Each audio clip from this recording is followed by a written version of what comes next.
அனைவருக்கும் வணக்கம். Welcome back you all. நான் உங்கள் Dinesh Prabhu, career guidance expert and analyst. 2024 வருஷம் இன்ஜினியரிங் கவுன்சிலிங்கில் மிக மிக முக்கியமான ஒரு ஃபேஸ் தான் இந்த சாய்ஸ் ஃபில்லிங் ஃபேஸ் அப்படிங்கிற மாதிரி சொல்லலாம். ஸோ இந்த சாய்ஸ் ஃபில்லிங்கை பொறுத்து தான் உங்களுக்கு எந்த காலேஜில் எந்த கோர்ஸ் கிடைக்கும் அப்படிங்கிறது தீர்மானம் செய்யப்படும். ஸோ நீங்கள் சாய்ஸ் ஃபில்லிங்கை சரியாக பண்ணனா உங்கள் தலையெழுத்தே தலைகீழாக மாறிடும்.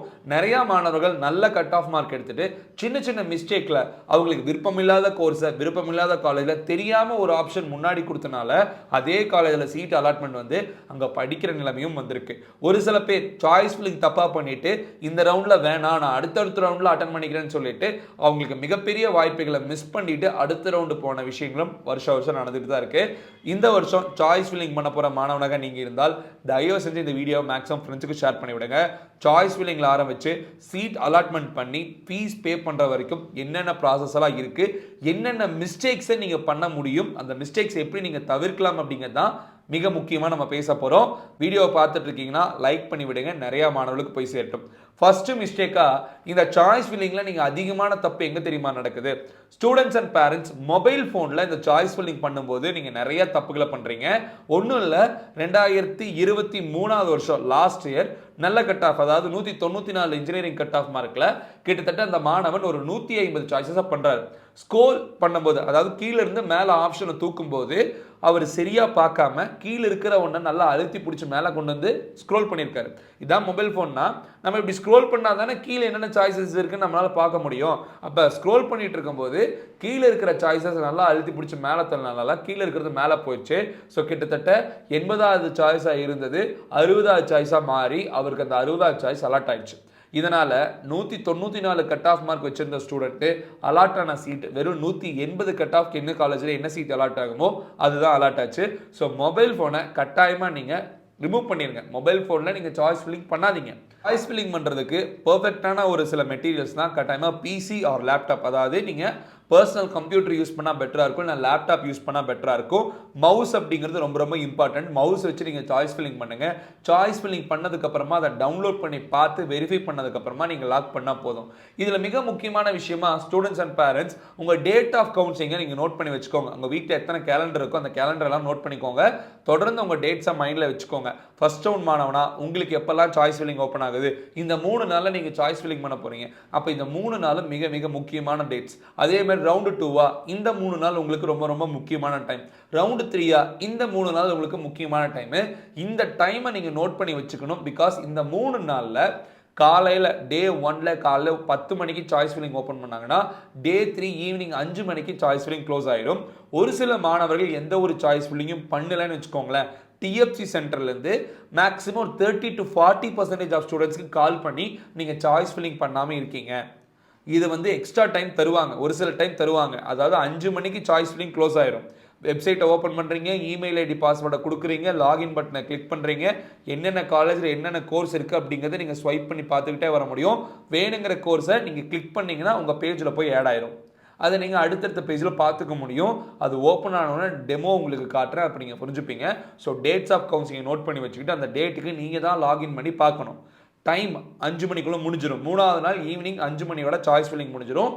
அந்த 5 மணிக்கு மேலே சாய்ஸ் ஃபில்லிங் பண்ணுறதுங்கிறது கொஞ்சம் கஷ்டம் தான். ஒரு சில மாணவர்கள் பண்ணிட்டு இருக்காங்க அப்படின்னா மேபி அவங்க ஒரு ½ அன் ஹவரோ 1 ஹவரோ எக்ஸ்ட்ரா டைம் தருவாங்க. அதே மாதிரி இதுக்கு அடுத்ததான் ஸ்டூடெண்ட்ஸ் அதிகமாக பண்ணுற தப்பு என்னன்னு பார்த்தோம்னா, முதல் நாளில் சாய்ஸ் ஃபில்லிங் பண்ணால் நமக்கு நல்ல காலேஜில் சீட் அலாட் ஆகும்னு நினச்சிட்டு இருக்காங்க. அந்த மாதிரி எதுவுமே கிடையாது.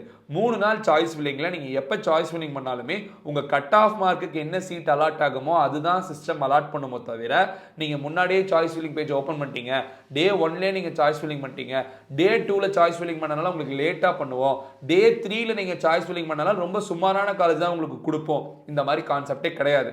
கட் ஆஃப் மார்க்கை பொறுத்து தான் உங்களுக்கு சீட் அலாட்மெண்ட் அப்படிங்கிறது நடக்கும். ஸோ ரொம்ப அவசரப்பட்டு சாய்ஸ் ஃபில்லிங் பண்ணுறது முட்டாள்தனம். ஸோ இதில் 3ஆவதாக நம்ம சொல்கிறது என்ன தெரியுமா? ஒன்றும் இல்லை, இதில் நிறைய பொறுமை அப்படிங்கிறது உங்களுக்கு வேணும். அதாவது நம்ம இப்போ பெய்ட் சாய்ஸ் ஃபில்லிங் லிஸ்ட் நம்ம கொடுத்துட்டு இருக்கோம். மினிமம் ஒரு 100 to 200 சாய்ஸஸ் நம்ம ஸ்டூடெண்ட்ஸ்க்கு ஃபில் பண்ணி தரோம். இந்த 200 சாய்ஸஸ் ஃபில் பண்ணோம்னா 2 to 3 மணி நேரம் டைம் எடுக்கும். ஒவ்வொரு காலேஜையும் சர்ச் பண்ணி ஒவ்வொரு ஆப்ஷனையும் கிளிக் பண்ணி தான் நீங்கள் வந்து காலேஜஸை சூஸ் பண்ணுற மாதிரி இருக்கும். அப்போ ஸ்டூடெண்ட்ஸ் அண்ட் பேரண்ட்ஸ் நீங்கள் யாராக இருந்தாலுமே இந்த பொறுமை அப்படிங்கிறது இருந்தால் தான் இதில் சாய்ஸ் ஃபில்லிங்கில் மிஸ்டேக்லாம் பண்ண முடியும்.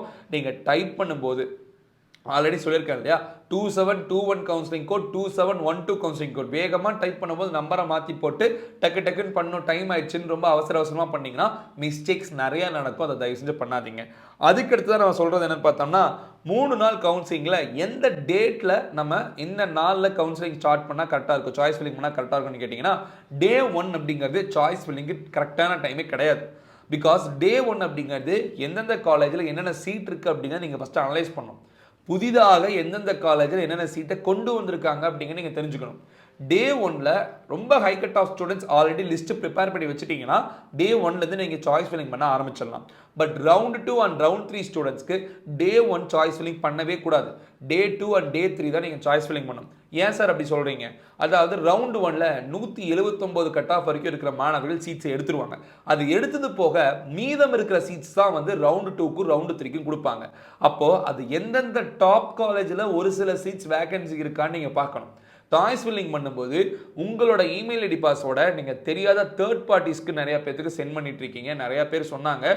ஸோ எப்போவுமே வந்து நீங்கள் சாய்ஸ் ஃபில்லிங் பண்ணும்போது உங்களுக்கு நம்பிக்கையான ஆளுகிட்ட மட்டும் கொடுத்து சாய்ஸ் ஃபில்லிங் பண்ணுங்கள். அவங்களுக்கு நிறையா விஷயம் தெரிஞ்சிருந்தால் மட்டும் கொடுங்க. ப்ரௌசிங் சென்டரில் போய் கொடுக்கும்போது தப்பாக சாய்ஸ் ஃபில்லிங் பண்ணிவிட்டு எல்லாம் கரெக்டாக இருக்குன்னு லாக் பண்ணி விட்டுறாங்க. லாஸ்ட் இயர்லாம் நிறையா மிஸ்டேக்ஸ் இந்த மாதிரி நடந்தது. நிறையா பேர் வந்து இந்த மாதிரி மிஸ்யூஸ் பண்ணுறதுனால உங்களோட சீட் அப்படிங்கிறது மிஸ் ஆகுது. ஸோ அதை செஞ்சு பார்த்துக்கோங்க. யாருக்கிட்ட நீங்கள் தெரிஞ்சவங்களோ சொந்தக்காரங்களோ யார்கிட்ட கொடுத்தாலுமே ஃபைனலாக ஓடிபி அப்படிங்கிறது ஒன்று வரும். அந்த ஓடிபி வந்தால் தான் லிஸ்ட்டு லாக் ஆகும். ஓடிபி வரதுக்கு முன்னாடி அந்த பிடிஎஃப்பை நீங்கள் ஓப்பன் பண்ணி டவுன்லோட் பண்ணி பார்த்து எல்லாம் கரெக்டாக இருக்கான்னு செக் பண்ணதுக்கப்புறமா நீங்களே ஓடிபி போட்டு நீங்களே லாக் பண்ணுங்கள். ஓடிபி போடும்போது மொபைல் ஃபோன்லேயே போட்டுக்கலாம். அதுக்காக லேப்டாப் தேவையில்லை. சார் என்கிட்ட லேப்டாப் இல்லை சார், பிசி இல்லை சார் நீங்கள் நினைக்கிறீங்கன்னா இந்த ஒரு காரணத்தினால அவங்களையாவே நீங்கள் லாக் பண்ணுங்கன்னு சொல்லிடாதீங்க. லாக் பண்ணும்போது உங்கள் மொபைலில் கூட நீங்கள் லாக் பண்ணிக்கலாம், ஒன்றும் பிரச்சனை இல்லை. ஸோ நம்பிக்கையாக இருக்கிற ஆளுகிட்ட மட்டும் கொடுத்து நீங்கள் பண்ணுங்கள். இதுக்கு அடுத்ததாக சாய்ஸ் ஃபில்லிங் 3 நாள் நீங்கள் பண்ணுறீங்க இல்லையா, இது எல்லாம் முடிஞ்சிருச்சு, லாக் பண்ணிட்டீங்க, ஈவினிங் 5 மணியோட முடிஞ்சிச்சு. இதுக்கு அடுத்ததாக வரதும் மிக மிக முக்கியமான ஒரு சில ப்ராசஸ் தான், விச் மீன்ஸ் டென்டேட்டிவ் அலாட்மெண்ட். அதாவது தற்காலிகமாக உங்களுக்கு கொடுக்குற அலாட்மெண்ட்டு. நீங்கள் கொடுக்குற ஒரு 50 சாய்ஸோ 60 சாய்ஸோ இல்லை 100 200 எத்தனையோ சாய்ஸாக இருந்தாலுமே ஒரு சாய்ஸ் உங்களுக்கு அலாட் ஆகும். நீங்கள் ஃபஸ்ட்டு கொடுக்குற ஆப்ஷனே உங்களுக்கு அலாட் ஆயிடுச்சுன்னா இந்த டென்டேட்டிவ் அலாட்மெண்ட்டில் நீங்கள் அதை தான் எடுத்துக்கணுமோ தவிர இதை முன்ன பின்ன மாற்றி கொடுங்கிற மாதிரி நீங்கள் கேட்க முடியாது. ஆனால் உங்களுக்கு ஃபஸ்ட் ஆப்ஷனை தாண்டி வேறு எந்த ஆப்ஷன் சீட் அலாட் ஆனாலுமே டென்டேட்டிவ் அலாட்மெண்ட்டில் அக்செப்ட் அண்ட் அப்வர்ட் மூவ்மெண்ட் அப்படிங்கிற ஆப்ஷனை உங்களால் கொடுக்க முடியும். உங்களுக்கு கிடைச்ச சீட்டு உங்களுக்கு திருப்தியாக இருக்குது, உங்கள் வீட்டுக்கு பக்கமேவே இருக்குது, நீங்கள் எதிர்பார்த்த டிபார்ட்மெண்ட்டே கிடச்சிருக்கு, எதிர்பார்த்த நல்ல காலேஜில் கிடச்சிச்சுன்னா யோசிக்காமல் அக்செப்ட் அண்ட் ஜாயின் ஆப்ஷனை கொடுத்து நீங்கள் சேர்ந்துருங்க. செகண்ட் தாட்ஸ் எதுவுமே வேணாம். பிகாஸ் நீங்கள் செகண்ட் தாட்ஸ் வச்சு இதை விட பெட்டராக கிடைக்குமோன்னு நினச்சி நீங்கள் அப்வர்ட் மூவ்மெண்ட் கொடுத்தீங்கன்னா மேலே இருக்கிற ஏதாவது ஒரு காலேஜில் ஃபீஸ் அதிகமாக கூட இருக்கலாம், இல்லைனா அந்த மேலே இருக்கிற ஏதாவது ஒரு கோர்ஸ் உங்களுக்கு பிடிக்காமல் இருக்கலாம், மேலே இருக்கிற காலேஜ் உங்கள் வீட்டிலேருந்து ரொம்ப தூரமாக இருக்கலாம். இந்த மாதிரி நிறையா ரீசன்ஸ் இருக்கிறனால ரெண்டாவது உங்களுக்கு அலாட்மெண்ட் வந்ததுக்கப்புறமா அடடா எனக்கு முன்னாடி ஒரு அலாட்மெண்ட் கொடுத்தீங்களே அதை திருப்பி தருவீங்களா அந்த மாதிரி நீங்கள் கேட்க முடியாது. ஸோ ஸ்டூடெண்ட்ஸ் அண்ட் பேரண்ட்ஸ் தயவு செஞ்சு புரிஞ்சுக்கோங்க. அக்செப்ட் அண்ட் ஜாயின் அப்படிங்கிறது உங்களுக்கு கம்ப்ளீட்லி திருப்தியாக இருந்தால் கொடுத்துருங்க. பேராசப்பட்டு இன்னுமே பெட்டராக கிடைக்குமோன்னு சொல்லிட்டு அப்வர்ட் மூவ்மெண்ட் அப்படிங்கிறத நீங்கள் கொடுக்க வேணாம். செகண்ட் கேஸ், யாரெல்லாம் அப்வர்ட் மூவ்மெண்ட் கொடுக்கணும்?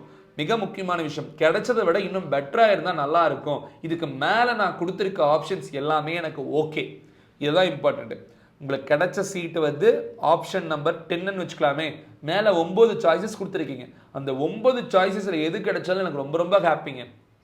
எல்லா ஃபீஸ் ஸ்ட்ரக்சரும் நான் கட்டிடுவேன், எவ்வளோ தூரமாக நான் போய் படிச்சிருவேன். அங்கே இருக்கிற மெக்கானிக்கலோ மெக்கட்ரானிக்ஸோ சிவில் டிபார்ட்மெண்ட்டோ கெமிக்கல் டிபார்ட்மெண்ட்டோ பயோடெக்கோ எந்த டிபார்ட்மெண்ட்டாக இருந்தாலும் எனக்கு ஓகேன்னு நினைக்கிற ஸ்டூடெண்ட்ஸ் மட்டும் அந்த அக்செப்ட் அண்ட் அப்போர்ட் ஆப்ஷனை கொடுக்கலாம். ரொம்ப நல்ல ஆப்ஷன். அந்த ஆப்ஷனால் நிறைய பேர் பயனடைகிறாங்க. அந்த ஆப்ஷன் கொடுத்தீங்கன்னா நீங்கள் வந்து 5 டேஸ்க்குள்ளே நீங்கள் என்ன பண்ணணும்னா டிஎஃப்சி சென்டரில் போய் உங்கள் சர்டிஃபிகேட்ஸை கொடுத்து நீங்கள் ஃபீஸ் பே பண்ணி வெயிட் பண்ணணும். ஃபீஸ் அப்படிங்கிறது முதல் பட்டதாரி ஸ்டூடெண்ட்டாக இருந்தீங்கன்னா எந்த ஃபீஸும் கட்ட தேவையில்லை, வெறும் சர்டிஃபிகேட் கொடுத்து டிஎஃப்சி சென்டரில் வெயிட் பண்ணணும். முதல் பட்டதாரி அல்லாத மாணவனாக இருந்தால் 25,000 ரூபாய் மட்டும் நீங்கள் டிஎஃப்சி சென்டரில் கொடுத்துட்டு வெயிட் பண்ணணும். வெயிட் பண்ணி 5 நாள் கழித்து உங்களுக்கு ஒரு சீட் அலாட்மெண்ட் அப்படிங்கிறது தருவாங்க. உங்களுக்கு மேலே இருக்கிறவங்க யாராவது உங்களோட ஹை கட் ஆஃப் ஸ்டூடெண்ட்ஸ் ஒரு காலேஜில் சீட் எடுத்துகிட்டு வேணான்னு சொல்லிட்டு போனாங்கன்னா அது உங்களுக்கு அலாட் ஆகி வரும். இதனால் நிறைய பேருக்கு சேஞ்சஸ் அப்படிங்கிறது நடக்கும். இனிமேல் இதை பற்றி நம்ம டீட்டெயில்டாக பேசுவோம். இதுதான் வந்து செகண்ட் ஆப்ஷன். தேர்ட் ஆப்ஷன் அப்படிங்கிற மாதிரி எடுத்துட்டிங்கன்னா எனக்கு இந்த சீட்டு வேணாம், பட் அப்போர்ட் மூமெண்ட்டில் ஏதாவது கிடைச்சா நான் எடுத்துக்கிறேன், அப்படிலாம் நான் அடுத்த ரவுண்டு போய்க்கிறேன் அப்படிங்கிறது தேர்ட் ஆப்ஷன். ஃபோர்த் ஆப்ஷன் அப்படிங்கிறது எனக்கு இந்த சீட்டும் வேணாம், எனக்கு அப்போர்ட் மூமெண்ட்டும் வேணாம், நான் ஆட்டோமேட்டிக்காக நெக்ஸ்ட் ரவுண்ட் என்ன மாற்றி விடுங்க, நான் சாய்ஸ் ஃபில்லிங் எல்லாமே தப்பாக கொடுத்துறேன்னு சொல்கிறது அடுத்த ஆப்ஷன். அதுக்கடுத்த ஃபைனல் ஆப்ஷன், நான் கவுன்சிலிங்கை விட்டு வெளியே போகிறேன், நான் வந்து குவிட் கவுன்சிலிங் கொடுக்குறேங்கிறது இந்த ஆப்ஷன். இது கொடுத்து முடிச்சதுக்கப்புறமா உங்களுக்கு 2 நாள் டைம், இந்த 5 ஆப்ஷனை கிளிக் பண்ண 2 நாள் டைம் தராங்க. நிறையா பேர்த்திட்ட விசாரிச்சு கிடைச்ச காலேஜில் ஃபீஸ் என்ன, பிளேஸ்மெண்ட்ஸ் எப்படி இருக்குது, ஏன்னா நீங்கள் ஆல்ரெடி தெரிஞ்சுட்டு தான் கொடுப்பீங்க, பட் சீட் அலாட்மெண்ட் ஆனதுக்கப்புறம் இன்னும் தெளிவாக விசாரிக்கணும் இல்லையா, அப்படிலாம் விசாரிக்கிறதுக்கு தான் அந்த 2 நாள் டைமு. அதுக்கு அடுத்ததான் நீங்கள் வந்து 5 நாள் முடிஞ்சு 6வது நாள் மார்னிங் உங்களுக்கு அக்செப்ட் அண்ட் ஜாயின் ஆப்ஷனை கொடுத்த மாணவர்களுக்கு final allotment copy, provisional allotment அப்படிங்கிறது வரும். அதை கொண்டுட்டு நீங்கள் காலேஜ் கொண்டு போய் கொடுத்து ஃபீஸ் பே பண்ணி டாக்குமெண்ட்ஸை சப்மிட் பண்ணிவிட்டு அட்மிஷனை முடிச்சுக்கலாம். இதோட உங்களுக்கு காலேஜ் கவுன்சிலிங் முடியுது, இன்ஜினியரிங் கவுன்சிலிங் முடியுது. இதுக்கப்புறம் உங்களுக்கு காலேஜ் எப்போ ஓப்பன் பண்ணுவாங்க அப்படிங்கிறது உங்கள் காலேஜ் வந்து கால் பண்ணி சொல்லுவாங்க, இல்லைனா அவங்க மெயில் பண்ணுவாங்க, இந்த மாதிரி அஃபீஷியலாக உங்களுக்கு நோட்டிஃபிகேஷன் கொடுப்பாங்க. இதுக்கு அடுத்ததாக இந்த அக்செப்ட் அண்ட் அப்போர்ட் கொடுத்த மாணவர்களுக்கு என்ன நடக்குன்னு பார்த்தோம்னா, இந்த அதாவது 6வது நாள் வந்து அவங்க டிஎஃப்சி சென்டர் போய் அவங்களோட டாக்குமெண்ட்ஸ் கொடுத்து இன்னொரு 5 நாள் வெயிட் பண்ணி அதுக்கப்புறம் அவங்களுக்கு அலாட்மெண்ட் வந்ததுக்கப்புறமா அந்த ஃபைனல் அலாட்மெண்ட்டை கொண்டுட்டு போய் காலேஜ் கொடுத்து சேர்ந்துக்கலாம். அக்செப்ட் அண்ட் அப்போர்ட் கொடுக்குற மாணவர்களுக்கு ஆல்ரெடி கிடைச்ச அலாட்மெண்ட் மறுபடியும் கிடைக்கிறதுக்கு நிறைய வாய்ப்புகள் இருக்குது, அப்படின்னா மாறி கிடைக்கிறதுக்கும் வாய்ப்புகள் இருக்குது. எது கிடைச்சாலும் நீங்கள் எடுத்து படிக்கணும். இதுக்கு அடுத்து தான் நான் அடுத்த ரவுண்டு போகிறேன்னு சொன்ன மாணவர்களுக்கு ஆட்டோமேட்டிக்காக அடுத்த ரவுண்டு போயிடும். எனக்கு இந்த சீட்டு வேணாம், பட் மேலே கொடுத்துருக்க ஆப்ஷனில் எது கிடைச்சாலும் நான் எடுத்துக்கிறேன்னு சொல்கிற மாணவர்களுக்கு மேலே கிடைக்க வாய்ப்புகள் இருந்தால் உங்களுக்கு 5 நாள் கழிச்சு அலாட்மெண்ட் வருதுன்னு சொன்னாங்க பார்த்தீங்களா, அந்த டேட்டில் உங்களுக்கு அலாட்மெண்ட் வரும். அப்படி இல்லைனா நீங்களும் ஆட்டோமேட்டிக்காக அடுத்த ரவுண்டு போயிடுவீங்க, அதில் போய் நீங்கள் கவுன்சிலிங் பார்ட்டிசிபேட் பண்ணுவீங்க. இதே மாதிரி தான் ஒவ்வொரு ரவுண்டுக்கும் கவுன்சிலிங் அப்படிங்கிறது நடக்கும். இதில் 3வது ரவுண்டில் மட்டும் அடுத்த ரவுண்டு கவுன்சிலிங் போகிறேன் அப்படிங்கிற மாதிரி சொல்ல முடியாது. So 3rd round final round counselling attend பண்ணுற ஸ்டூடெண்ட்ஸ்க்கு அக்செப்ட் அண்ட் ஜாயின் இருக்கும், அக்செப்ட் அண்ட் அப்போர்ட் இருக்கும், டிக்ளைன் அண்ட் மூவ் அப்போர்ட் அப்படிங்கிற ஆப்ஷன் இருக்கும், அதுக்கப்புறம் குவிட் கவுன்சிலிங், இந்த 4 ஆப்ஷன் தான் இருக்கும். உங்களுக்கு எந்த ஒரு ஆப்ஷன் இருக்கான்னு பார்த்தோம்னா, எனக்கு எந்த சீட்டு வேணால் நான் அடுத்த ரவுண்டில் போய் மறுபடியும் சாய்ஸ் ஃபில்லிங் பண்ணிக்கிறேன் இந்த மாதிரி சொல்கிற 4வதாக இருக்கிற ஆப்ஷன் வந்து உங்களுக்கு இருக்காது. இந்த 3 ரவுண்ட் கவுன்சிலிங் முடிச்சதுக்கப்புறமா எல்லாருக்கும் காலேஜ் அப்படிங்கிறது செப்டம்பர் 1st வீக்கில் ஆரம்பிப்பாங்க. மிஸ்டேக்ஸ் நீங்கள் அதிகமாக பண்ணுறதுன்னு பார்த்தோம்னா சாய்ஸ் ஃபில்லிங்கில் ரொம்ப அவசரப்பட்டு பண்ணுறது, எந்தெந்த காலேஜஸை முன்னாடி கொடுக்குறது பின்னாடி கொடுக்குறதுன்னு தெரியாமல் அவேர்னஸ் இல்லாமல் இருக்கிறது. கம்ப்ளீட்டாக நம்ம சேனலில் நீங்கள் சாய்ஸ் ஃபில்லிங் எடுக்கும்போது ஒவ்வொரு ரவுண்டுக்கும் லைவில் என்னென்ன மிஸ்டேக்ஸ்லாம் நீங்கள் பண்ணுவீங்களோ அந்த மிஸ்டேக்ஸை ரெக்டிஃபை பண்ணுறதுக்காக நாங்கள் சப்போர்ட் பண்ண போகிறோம். லைவ் செஞ்சு நம்ம சேனலை சப்ஸ்கிரைப் பண்ணிவிட்டு அந்த டைமில் லைவ் அட்டன் பண்ணுங்கள். லைவ் செஷனில் கால் பண்ணும்போது லைவ்லேயே உங்கள் காலை நாங்கள் அட்டன் பண்ணி உங்கள் டவுட்ஸை கிளியர் பண்ணி கொடுப்போம். ஸோ மிஸ் பண்ணிட வேணாம். நம்ம சேனலோட அஃபீஷியல் வாட்ஸ்அப் குரூப்லேயே டெலிகிராம் சேனலையும் ஜாயின் ஆகிக்கோங்க. தொடர்ந்து சாய்ஸ் ஃபில்லிங் சம்மந்தப்பட்ட சப்போர்ட்டும் கவுன்சிலிங்கான சப்போர்ட்டும் நம்ம கொடுத்துட்டே வரோம். மிஸ்டேக்ஸ் அப்படிங்கிறது டேட் ஆஃப் கவுன்சிலிங்கை மறந்துட்டு கவுன்சிலிங் சாய்ஸ் ஃபில்லிங் பண்ணாமல் இருக்கிறது. செகண்டாக வந்து 10 மணிலேருந்து 5 மணிக்குள்ளே இருக்க சாய்ஸ் ஃபில்லிங் டைமை கரெக்டாக எஃபிஷியண்டாக யூஸ் பண்ணாமல் இருக்கிறது. 3வதாக வந்து மொபைல் ஃபோனில் சாய்ஸ் ஃபில்லிங் பண்ணுறது. 4வதாக வந்து ஃபஸ்ட்டு சாய்ஸ் ஃபில்லிங் பண்ணால் தான் சீட் அலாட்மெண்ட் நினச்சிட்டு அவசரமாக முதல் நாளே சாய்ஸ் ஃபில்லிங் பண்ணுறது. 5வதாக வந்து பார்த்தோம்னா பொறுமை இல்லாமல் இருக்கிறது. இந்த மாதிரியான விஷயங்கள் தான் மிக மிக அதிகமாக ஸ்டூடெண்ட்ஸ் பண்ணுற தப்பு. மிக மிக முக்கியமான இன்னொரு தப்பு என்னன்னு பார்த்தோம்னா, இமெயில் ஐடி பாஸ்வேர்டை யாருன்னே தெரியாத ஒரு சிலர்கிட்ட கொடுத்து நீங்கள் எனக்கு பண்ணி கொடுங்கன்னு நான் கண்மூடித்தனமாக நம்பிட்டு இருக்கிறது. தெரிஞ்ச கரெக்டாக பண்ணுறவங்கக்கிட்ட கொடுத்து பண்ணுங்கள், இல்லைனா நீங்களாகவே உங்களோட லிஸ்ட்டு சாய்ஸ் ஃபில்லிங் பண்ணுங்கள். சரியா? எனிவே ஸ்டூடெண்ட்ஸ் அண்ட் பேரண்ட்ஸ், இந்த வீடியோ ஒரு ஐ ஓப்பனிங் வீடியோவாக இருக்கும்னு நினைக்கிறேன். மேக்ஸிமம் உங்கள் ஃப்ரெண்ட்ஸுக்கு ஷேர் பண்ணி விடுங்க. நீங்கள் நான் இன்ஸ்டாகிராம்லேயும் ஃபாலோ பண்ணலாம். இது நம்ம இன்ஸ்டாகிராம் ஐடி. நம்ம சேனலோட அஃபீஷியல் டெலிகிராம் சேனல் வாட்ஸ்அப் குரூப்பில் ஜாயின் ஆகாதவங்க ஜாயின் ஆகிக்கோங்க. வேறொரு வீடியோவில் வேறொரு இன்ஃபர்மேஷன் பற்றி ஷேர் பண்ணுற வரைக்கும் signing off yours Dinesh Prabhu. Thanks for வாட்சிங். Have a good day and take care. Bye.